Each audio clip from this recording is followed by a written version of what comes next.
आतंकवादियों ने मेरे पति से नाम पूछा, फिर कलमा पढ़ने को कहा। जब वो कलमा नहीं पढ़ पाए तो उनके सिर में गोली मार दी। ये कहना है कानपुर की ईशान्या का, जिनके पति शुभम द्विवेदी को पहलगाम में आतंकवादियों ने गोली मार दी। 12 फरवरी को शुभम और ईशान्या की शादी हुई थी। पेशे से शुभम द्विवेदी बिजनेसमैन थे और अपनी शादी के बाद दूसरी बार पहलगाम गए थे। इस बार उन्होंने सोचा कि परिवार के साथ कश्मीर घूम लेंगे।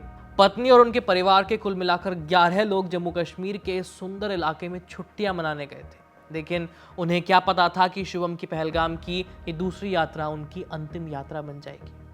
आतंकवादियों ने शुभम को कलमा पढ़ने के लिए कहा। जब वो नहीं पढ़ पाए तो उन्हें गोली मार दी। उनकी पत्नी को यह कहते हुए छोड़ दिया गया कि जाकर मोदी को बताएं कि आतंकियों ने क्या किया है। शुभम कानपुर के चकेरी इलाके के रहने वाले थे। MBA करने के बाद वो अपनी फैमिली बिजनेस में हाथ बटा रहे थे। पिता संजय द्विवेदी सीमेंट के बिजनेस के मैनेजमेंट को देख रहे थे। 12 फरवरी को उनकी शादी ईशान्या द्विवेदी से हुई थी। शुभम के चचेरे भाई सौरभ द्विवेदी ने बताया कि शादी के बाद वो एक बार पहलगाम जा चुके थे। इस बार उन्होंने तय किया कि परिवार के साथ जाएंगे। शुभम और ईशान्या दोनों के परिवार के 11 लोग 17 अप्रैल को कानपुर से पहलगाम के लिए निकले थे। 23 अप्रैल को उनको वापस लौटना था। इस तरीके से जैसे मान लीजिए वो घूमने गए हुए थे तो हमने उनको फ़ोन किया, तो उन्होंने बताया कि अभी थोड़ी देर पहले इस तरीके की घटना हो गई है। और परिवार में क्योंकि करीबन 11 लोग वहाँ पर घूमने गए हुए थे ग्रुप में, तो उसमें से शुभम भैया और उनकी वाइफ ईशान्या, ये दोनों लोग घुड़सवारी करते हुए ऊपर गए थे पहलगाम। वहाँ पर गोलीबारी हुई और ईशान्या भाभी ने फ़ोन करके सबको ये जानकारी दी। तो उन लोगों को भी श्योरिटी नहीं थी कि क्या हुआ है असल में, क्योंकि भगदड़ मच गई थी वहाँ पर और जिस तरीके का माहौल था उस तरीके के माहौल में कुछ समझ में नहीं आ रहा था। हालांकि थोड़ी देर के बाद ये पुष्टि हुई कि गोली उनके सर पे लग गई है। ये 17 तारीख को गए थे और 23 तारीख को इनको वापस आना था। करीबन 11 लोगों का ग्रुप था जो पूरा कश्मीर घूमने गया हुआ था, तो सोनमर्ग, गुलमर्ग और इसी तरीके से आज ये लोग वहां पर थे पहलगाम। अभी शुभम जी की शादी अभी 12 फरवरी को ही हुई थी। अभी बहुत ज्यादा समय नहीं हुआ था। 12 फरवरी को उनकी शादी हुई थी। 31 साल की उम्र थी। हाँ, मतलब शादी के बाद पूरा फैमिली एक साथ टूर करने गया जी। आतंकियों ने हमला किया और ये भी बताया कि शायद नाम पूछने के बाद गोलीबारी चलाई गई। नाम पूछने के बाद फिर गोली चलाई गई।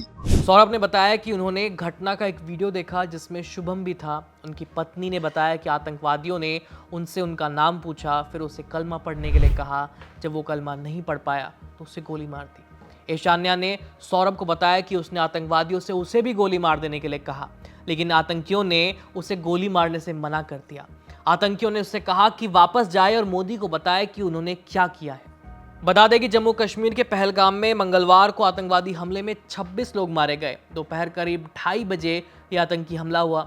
शुभम सिर्फ एक नाम नहीं था, वो एक बेटा था, एक पति था, एक सपना था, जो कश्मीर की वादियों में हमेशा के लिए खामोश कर दिया गया। क्यों? क्योंकि वो कलमा नहीं पढ़ सका। क्या अब किसी का धर्म उसकी जान लेने का लाइसेंस बन गया है? ईशान्या आज जिंदा है, लेकिन उस एक पल में उनकी पूरी जिंदगी मर गई। और आतंकवादियों ने कहा, जाओ मोदी को बता देना हमने क्या किया है। हाँ, अब वक्त आ गया है सिर्फ मोदी ही नहीं, पूरी दुनिया को बताया जाए कि इन आतंकवादियों ने किया क्या है कश्मीर में। ये सिर्फ आतंकवाद नहीं, ये धार्मिक नरसंहार है। कब तक आतंकी इस्लाम के नाम पर इंसानियत को कलंकित करते रहेंगे?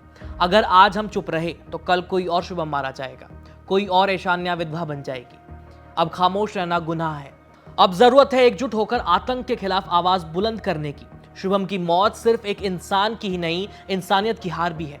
फिलहाल इस खबर में इतना ही। पहलगाम से जुड़े बाकी अपडेट्स के लिए ABP लाइव के साथ जुड़े रहिए। मेरा नाम है आयुष।